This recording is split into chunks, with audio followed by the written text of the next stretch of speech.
Tell me, you're one of the founding members of the Committee on the Present Danger China, right? To basically try to educate around the China threat and develop policy around that. What next are we going to see from the Committee on the Present Danger China? Well, we set up the Committee on the Present Danger to replicate what had been done in the 50s, 60s, and 70s and 80s by the first Committee on the Present Danger, which at the time was the Soviet Union. Right. And, of course, that had the happy outcome, not complete by any means, but the happy outcome of the dissolution of the Soviet Union and the freeing of the countries of Eastern Europe, Poland, Czechoslovakia, Hungary, and the rest from Soviet domination. We'd like to see the same thing happen in China. That's why we set up the Committee on the Present Danger China. We have an administration, I think, that is listening to our policy suggestions. We have white papers in preparation on security issues, on cybersecurity, on economic issues, on trade issues, on a whole human rights issues, on a whole gamut of issues that we will be presenting to the administration, to the Congress, to encourage them to take even stronger steps towards bringing the misrule, I think, of the Chinese Communist Party to an end.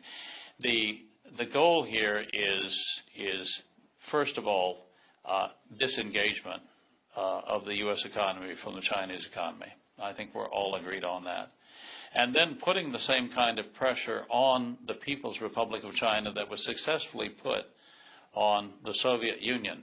And the pressure on the Soviet Union was threefold. It was a denial of capital to the Soviet Union. It was a denial of technology to the Soviet Union. And it was a military buildup of a scale and a scope that the Soviet Union simply could not compete with. Well, we now have an administration. Now, I was a great admirer of President Reagan. I wrote a few speeches for him after he left office. Great man. And we can use the same policy towards China. We can deny it technology harder in this day and age than it was 30 years ago because of cyber attacks. We have to be much smarter about protecting our intellectual property from online thievery. We are engaged now in a military buildup to offset the decline in our military capabilities that occurred in the 90s and in the early 2000s because of the so-called peace dividend. We were going to live in a world of peaceful democratic states forever. Didn't happen, right? Now we have the China threat.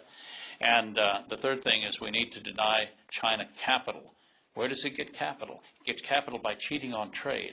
Right. Well, that may very well be in jeopardy now as well. So deny China capital, put it under financial pressure, deny technology. China can't innovate. Under the misrule of the Chinese Communist Party, which is a criminal conspiracy, which does not respect the rule of law, where thievery and corruption is encouraged by the nature of the system, a country like that cannot innovate.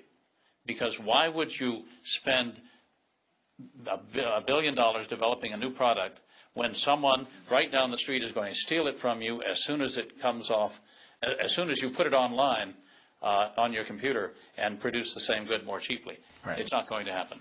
So we can use the same strategy towards China that we used towards the Soviet Union, and hopefully have an even better result.